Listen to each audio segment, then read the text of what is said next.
कसं पाहताय नव्या वर्षाकडे? नवीन वर्ष आहे, गुढीपाडवा आहे, मराठी नवीन वर्ष, हिंदू नवीन वर्ष, अशा अनेक गोष्टींनी आजचा दिवस हा वैभवशाली असतो. आज सर्वत्र महाराष्ट्रात खास करून शोभायात्रा निघत आहेत. विचारांची पण देवाणघेवाण करणारे काही मेळावे होत आहेत. मला वाटतं राज ठाकरे यांचा मेळावा आहे, व्हायला पाहिजे, महाराष्ट्राची परंपरा आहे.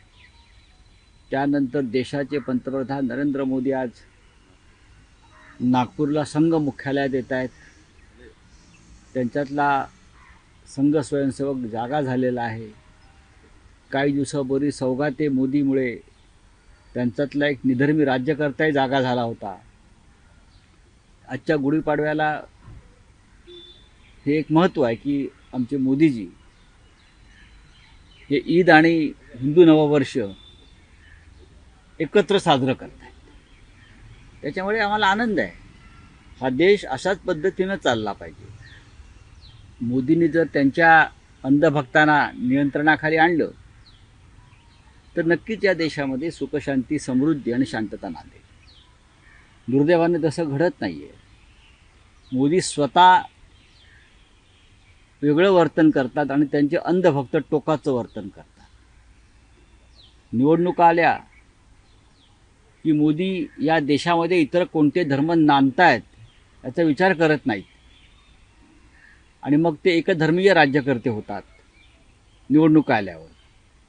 आणि मग त्यानुसार मतांची गणितं मांडत मग ते या देशामध्ये तणाव कसा निर्माण होईल आणि तणावातून मला फक्त हिंदूंचीच मतं कशी मिळतील याचा विचार करतात. पण कालपर्यंत ते सौगाते मोदी वाटत होते मुस्लिम मोहल्ल्यात जाऊन, मशिदीत जाऊन, आणि आज ते संघ मुख्यालयात गेलेले आहेत. स्वागत करतो. नाही, देवेंद्र फडणवीस जाणारच ना, सगळ्यांनी जायला पाहिजे, त्या चुकीचं काहीच नाही. विचारधारा त्या संदर्भात जरी आपले मतभेद असले तरी आपल्या देशामधल्या या महत्त्वाच्या संस्था आणि संघटना आहेत, आपण त्यांचे विचार समजून घेतले पाहिजे. एकेकाळी आमच्यासारखे लोकसुद्धा संघाच्या अत्यंत जवळ होते, पण गेल्या 5-10 वर्षामध्ये भारतीय जनता पक्षाने ज्या प्रकारे संघाचा विचार हा वेगळ्या पद्धतीनं मांडण्यास सुरुवात केली त्यामुळे या देशामध्ये द्वेषाचं वातावरण निर्माण झालं. हा आमचा वाद आहे. राऊत साहेब, हां, देशातले असे दुसरे पंतप्रधान आहेत जे संघ मुख्यालयाला भेट देतात. यापूर्वी वाजपेयी यांनी भेट दिली होती आणि त्यानंतर नरेंद्र मोदी आहेत. अटल बिहारी वाजपेयी यांनी संघ मुख्यालयाला भेट दिली होती, पण नरेंद्र मोदी हे 11 वर्षांनंतर संघ मुख्यालयात जात आहेत प्रधानमंत्री झाल्यावर. त्यांना आत्ता अचानक जाण्याची गरज का भासली संघ मुख्यालयात? हा एक संशोधनाचा विषय आहे. भारतीय जनता पक्षाच्या राज्य पद्धतीवर संघाचा पगडा वाढतो आहे, हे सत्य आहे. अटल बिहारी वाजपेयी अडवाणी हे संघाचे स्वयंसेवकच होते आणि त्याच्याविषयी आक्षेप असण्याचं कारण नाही. संघाचे स्वयंसेवक असल्याचं त्यांनी मान्य केल्यामुळेच जनता पक्षाची राजवट कोसळली दुहेरी सदस्यत्वाच्या प्रश्नावर. पण गेल्या 10-11 वर्षापासून प्रधानमंत्री मोदी किंवा अमित शहा गृहमंत्री किंवा अन्य सगळे प्रमुख लोक हे सत्तेत आहेत, पण प्रधानमंत्री साधारण 10 ते 11 वर्षानंतर त्यांना संघ मुख्यालयात जावं असं वाटतं. याबाबत त्यांनी आपलं मन मोकळं केलं पाहिजे. त्यांना आज का जावं असं वाटलं? यामागचं असं विश्लेषण केलं जात आहे की संघ आणि भाजप यांमध्ये लोकसभा निवडणुकीच्या काळात जो दुरावा निर्माण झाला होता, विशेषतः JP नड्डा जे विद्यमान अध्यक्ष आहेत त्यांच्याकडून संघाबाबतीत झालेली विधानं असतील आणि मग त्यानंतर संघाशी पुन्हा एकदा जुळवून घेण्याचा प्रयत्न होतोय. त्यानंतर ज्या 3 विधानसभा मोदींचा स्वभाव पाहता ते फक्त एखाद्याशी सत्तेसाठी जुळून घेऊ शकतात. बाकी वैचारिकदृष्ट्या, भावनिकदृष्ट्या जुळवून घेतील असं मला वाटत नाही. त्यांचा स्वभाव, ज्याला इंग्रजीत तुम्ही ॲटिट्यूड म्हणता, ते फक्त सत्तेसाठी किंवा सत्ता टिकवण्यासाठी जुळून घेऊ शकता. जे पी नड्डा यांच्या अध्यक्षपदाचा कालखंड संपलेला आहे आणि माझ्या माहितीप्रमाणे राष्ट्रीय स्वयंसेवक संघाला त्यांच्या पसंतीचा अध्यक्ष यावेळेला हवा आहे. त्याच्यामुळे भाजपच्या राष्ट्रीय अध्यक्षांची निवड लांबली. आता हा त्यांचा अंतर्गत प्रश्न आहे. मी संघ आणि भाजपा यांना वेगळे मानतच नाही. एकाच नाण्याच्या दोन बाजू आहेत.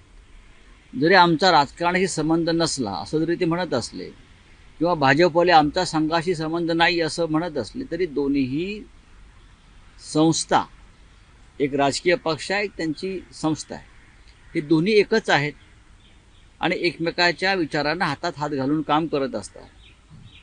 कोणी कोणती भूमिका कधी घ्यावी त्यांचं ठरलेलं असतं. तर नरेंद्र मोदी संघ मुख्यालयात गेले यात मला आश्चर्य वाटण्याचं कारण नाही. नरेंद्र मोदींनी त्यांच्या सामाजिक जीवनाची सुरुवात ही संघाचे प्रचारक म्हणून केलेली. त्यांनी संघाच्या कार्यालयात काम केलेलं. अगदी त्यांचे जर फोटो प्रसिद्ध झाले त्या कार्यालयामध्ये झाडू मारण्यापासून त्यांनी काम केलं आहे. संघाचे प्रमुख प्रचारक लक्ष्मणराव इनामदार हे त्यांचे गुरु आहेत. लक्ष्मणराव इनामदार यांच्याविषयी ज्यांना माहिती आहे ते एक त्यागमूर्ती होते. लक्ष्मणराव इनामदार हे त्यागमूर्ती होते. त्यांनी अत्यंत खडतर परिस्थितीमध्ये महाराष्ट्रात आणि देशामध्ये संघाचा प्रचार केला. ते साधे होते, त्यांची राहणी साधी होती, प्रखर राष्ट्रवादी होते आणि नरेंद्र मोदी त्यांना आपले गुरु मानतात.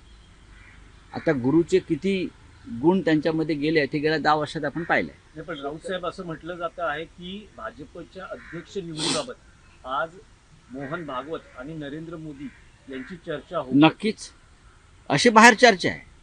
ज्या अर्थी जे पी नड्डा यांची मुदत संपून सुद्धा नवीन अध्यक्ष भाजपा नेमू शकलेला नाही, त्या अर्थी राष्ट्रीय स्वयंसेवक संघाचा भारतीय जनता पक्षावरती अखंडित दबाव आहे. लोकसभा निवडणुकीत जो भाजपचा पराभव झाला याचं कारण संघ कार्यकर्ते प्रचारापासून दूर राहिले आणि विधानसभा निवडणुकीत खास करून महाराष्ट्रासारख्या राज्यामध्ये भाजपाचा विजय झाला. संघाने दाखवून दिलं आम्ही काय करू शकतो आणि काय करू शकत नाही. संघ कार्यकर्ते मोठ्या प्रमाणामध्ये प्रचारात उतरले. महाराष्ट्रामध्ये हजारो सभा घेतल्या, लहान लहान सभा घेतल्या, लोकांपर्यंत पोहोचले आणि महाराष्ट्रामध्ये त्यांनी भारतीय जनता पक्षाच्या विजयामध्ये हातभार लावला. बाकी इतर तांत्रिक गोष्टी आहेतच, चोऱ्या माऱ्या लांड्या लवाड्या, पण संघाचा यात सहभाग आहे. अगदी मतदार याद्यांमध्ये नावं काढण्यापासून एखाद्या भागात आणि नावं घुसवण्यापर्यंत संघाची यंत्रणा काम करत होती. शेतकऱ्यांची कर्जमाफी शक्य नाही असं म्हटलं जात आहे. आता सत्ताधारी सगळ्याच तिन्ही पक्षाचे सत्ताधारी पक्ष पुढे होतात. एक असं आहे की अर्थमंत्री अजित पवार यांची विधानसभा निवडणुकीपूर्वीची भाषा, देवेंद्र फडणवीस, एकनाथ शिंदे यांची भाषा पूर्णपणे वेगळी होती. लाडक्या बहिणीने 2100 रुपये देण्यापासून ते कर्जमाफीपर्यंत करणारच चवर जोर देऊन सांगत होते. आता अजित पवारांनी हात वर केलेले आहेत.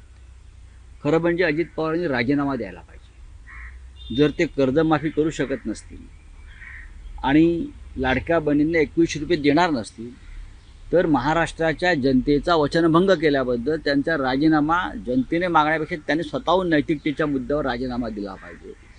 आजच मी दुसरे उपमुख्यमंत्री एकनाथ शिंदे यांचं वक्तव्य मी ऐकलं किंवा पाहिलं. जेव्हा अजित पवार किंवा त्यांच्या युतीनं ही घोषणा केली की 2100 रुपये देऊ लाडक्या बहिणींना, लाडक्या भावांना आणि शेतकऱ्यांची कर्जमाफी करू, तेव्हा राज्याच्या मुख्यमंत्रीपदी एकनाथ शिंदे होते. त्याच्यामुळे ही जबाबदारी एकनाथ शिंदे यांची जास्त आहे.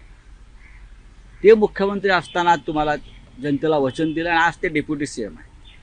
आजच त्यांचं मी आता पाहिलं, काही झालं तरी आम्ही आमचं वचन पूर्ण करणार. कसं करणार? तुमचे अर्थमंत्री आणि डेप्युटी सीएम नाही म्हणतायत. एकनाथ शिंदेने करावं की जोपर्यंत तुम्ही शेतकऱ्यांना कर्जमाफी देत नाही आणि लाडका बहिणींना 2100 रुपये देत नाही तोपर्यंत मी देवगिरी बंगल्याबाहेर उपोषणाला बसेन. त्यांनी उपोषणाला बसावं त्यांच्या लोकांसह. जनतेचे नेते आहेत ना, ते लाडके भाऊ आहेत, बहिणींचे लाडके भाऊ आहेत, शेतकऱ्यांचे लाडके पुत्र आहेत आणि ते मुख्यमंत्री असताना त्यांनी वचन दिलेलं आहे. त्याच्यामुळे त्यांना दाखवावं लागेल की मी वचनाला किती पक्का आहे.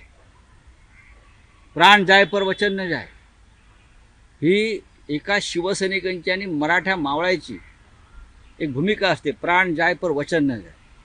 तुमच्या डोळ्यासमोर लाडक्या बहिणींची फसवणूक चालली आहे. एकनाथ शिंदे, शेतकऱ्यांना गंडवलं जात आहे. तुम्ही काय करताय सरकारमध्ये बसून?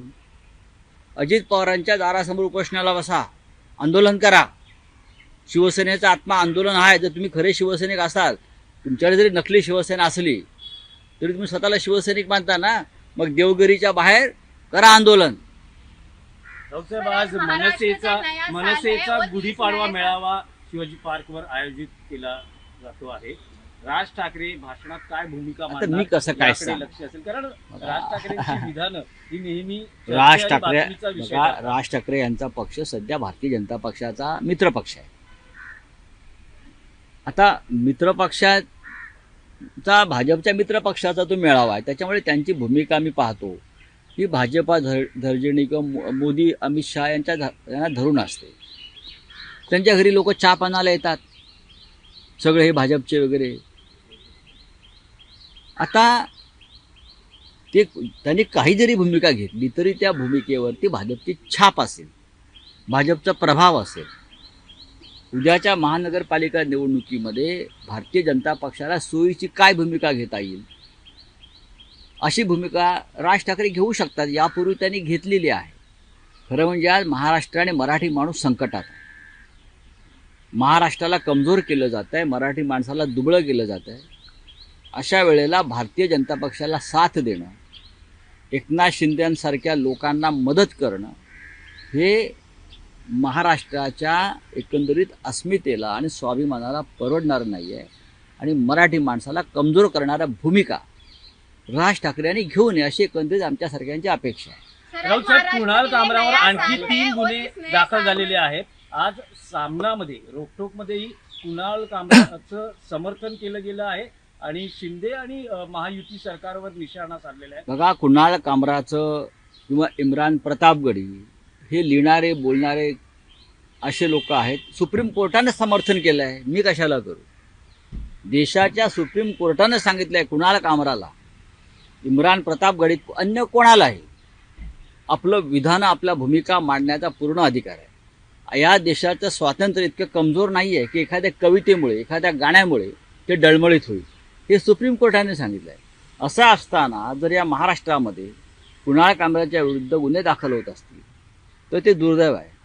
एकनाथ शिंदेचे मंत्री खुलेआम कुणाल कामराचे खून करण्याची भाषा करतात, त्याला टायरवरती उलटा टांगून मारण्याची भाषा करतात. त्यांच्यावरती गुन्हे दाखल व्हायला पाहिजेत. गृहमंत्री तुम्ही खरे असाल आणि गृहमंत्र्यांचं कर्तव्य जर खरोखर बजावण्याची इच्छा असेल तर अशा प्रकारची वक्तव्य करणाऱ्या मंत्र्यांना लाथ मारून हाकलायला पाहिजे.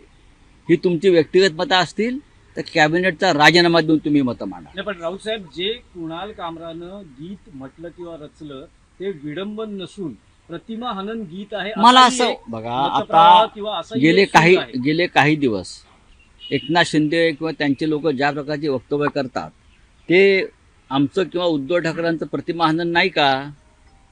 आहेच ना. तुम्हाला विधिमंडळात बसून कोणावरही शिंतोडी उडवायचा अधिकार आहे, हक्क आहे. आणि सामान्य माणसाला, कवी लेखकांना, साहित्यिकांना नाही, असं तुम्ही कसं काय म्हणू शकता? माननीय राज ठाकरे आहेत मनसे प्रमुख, त्यांनी सांगितलं की सरकार मंत्रिमंडळामध्ये किंवा विधिमंडळात सगळे खोकेबाई बसलेले आहेत. आता त्या खोकेबाईमध्ये देवेंद्र फडणवीससुद्धा आले, एकनाथ शिंदे आले, अजित पवार आले, सगळेच आले ना. मग हे सुद्धा प्रतिमाभंजन करणारे विधान आहे. मग तुम्ही राज ठाकरेंवरती खटला दाखल करताय का? करणारच का? अधिकार आहे त्यांचा बोलण्याचा. ते नेते आहेत, आम्ही सगळे राजकारणामध्ये आहोत. कोणी साहित्यिक लेखक आहेत, त्यांना आपल्या भूमिका मांडण्याचा अधिकार आहे. व्यक्तिगत टीका जर कोणी केली असेल तर तुम्ही त्याविरुद्ध कायदेशीर कारवाई करू शकता. देशाचं संविधान यांनी वाचलेलं नाही. एकनाथ शिंदेंनी त्यांच्या दरेगावात जावं संविधानाचं पुस्तक घेऊन, आणि त्यांचे जे कोणी मंत्री लोक आहेत त्यांच्याबरोबर त्यांनी संविधान वाचनाचा कार्यक्रम ठेवावा. हिंदू सर, नववर्ष आज है, सर, हिंदू सर, नववर्ष सर, है, अगर मोदी हिंदी जी में जानना चाहेंगे, बोलिए। आज महाराष्ट्र का नया साल है और इस नए साल के शुरुआत में पीएम मोदी नागपुर में आए, क्या ये नई कोई शुरुआत है संघ और बीजेपी? बात ऐसी है कि आज हिंदू नववर्ष है, महाराष्ट्र में मराठी नववर्ष है, बहुत पवित्र दिवस रहता है, एक त्यौहार है सबका। सब जगह पे आज शोभा यात्रा भी निकल रही है, कल ईद है। मोदी जी ने ईद की सौगात लगभग 40 लाख मुस्लिम भाइयों के घर घर तक पहुंचाई है और भाजपा के कार्यकर्ताओं को काम दिया है कि मस्जिद में जाओ, हाँ मुस्लिम मोहल्ले में जाओ, सबको गले लगाओ। ये अचानक उनको क्या हो गया मालूम नहीं मुझे। अचानक जब चुनाव आता है तो उनकी भाषा अलग होती है कि देश में मुसलमान नहीं रहने चाहिए, लेकिन अब जब बिहार का चुनाव आने लगा है और इंटरनेशनल प्रेशर बढ़ गया है तो मोदी मुसलमानों के भी मित्र बनने की कोशिश कर रहे हैं, लेकिन ये ढोंग है। लेकिन आज मोदी जी जाएंगे संघ मुख्यालय में, अच्छी बात है। 10 साल में नहीं गए, प्रधानमंत्री बनकर 10 साल हो गए। मोदी जी ने संघ से दूरी रखी थी, एक दीवार थी, लेकिन अब लोकसभा में संघ के कार्यकर्ता सक्रिय नहीं थे और महाराष्ट्र में सक्रिय थे। उनका परिणाम जरूर दिखा है हमें भी। तो मोदी जी गए हो गए कुछ भागवत साहब से बातचीत करने के लिए। क्या लेकिन ये यही मोदी जी प्रेसिडेंट थे, के शपथ बारे तो में, यही मोदी जी थे बीजेपी जो के कह बारे रहे हैं। में देखिए, अभी तक भारतीय जनता पार्टी के राष्ट्रीय अध्यक्ष का चयन होना चाहिए था, लेकिन उनका अंदरूनी मामला है और मेरी जानकारी संघ चाहता है कि उनके चॉइस का राष्ट्रीय अध्यक्ष बने, इसलिए ये मामला रुक गया है। तो यही मोदी जी है जो कह रहे थे कि बिना संघ के बाद बिना संघ की मदद से 400 पार करेंगे, हाँ, ऐसा उनका कहना था। तो नहीं हो गया ना। मोदी जी ने कहा था, नड्डा जी ने कहा था, सब हवा में थे तो संघ ने उनकी हवा निकाल दी। जरूर महाराष्ट्र में जो निर्णय आए हैं उसमें संघ का भी योगदान है। बाकी ये चोरी मारी ये किया है ये लोगों ने, वोटर लिस्ट में गड़बड़ किया है, पैसा बांटा है, लेकिन ये करने के लिए भी संघ की ताकद लगी है। उदय सामंत म्हणताय की एकनाथ शिंदे जे आहेत बाळासाहेब ठाकरेंचे खरे विचार घेऊन पुढे चालले आहेत। त्याच्यावर तुमचं काय? सर, आज राज ठाकरे की सभा है। ये उदय सामंत के बारे में क्या बोलते, 10 पार्टी बदलने वाला आदमी, कभी कांग्रेस में, कभी राष्ट्रवादी कांग्रेस में, कभी शिवसेना में, कभी शिंदे गठ में, कल बीजेपी में भी जा सकते हैं। ये कहेंगे बाला साहब ठाकरे का असली वारस कौन है? कभी बाला साहब ठाकरे को मिले है क्या ये व्यक्ति? ये तो बाला साहब ठाकरे के बाद पार्टी में आए हैं। ऐसे गंदे लोग हमारे पार्टी में आए थे, मुझे आश्चर्य है। मैं तो उनसे हमेशा दूरी रखी है, लोगों से, ऐसे लोगों से जो एकनाथ शिंदे जी को बाला साहब ठाकरे के असली वारसदार मानते हैं। ऐसे बोलने वाले लोगों की गंदगी से मैं हमेशा दूर रहता हूँ। ये महाराष्ट्र के दुश्मन है ऐसे लोग जो ऐसी बात करती है। अरे ये तो मोदी जी के विचारों के वारस हो सकते हैं, अमित शाह के, फडणवीस के, वो भी बहुत बड़े लोग हैं मोदी शाह। जहाँ सत्ता है, ये डर के मारे भागे हुए लोग कभी बाला साहब ठाकरे के विचारधारा के वाहक नहीं हो सकते। बाला साहब निर्भय और बेडर थे, वो कभी किसी के सामने झुके नहीं। उदय सामंत जी, इतिहास पढ़िए। लोकशाही मराठी ऐका, पहा, जागरूक रहा।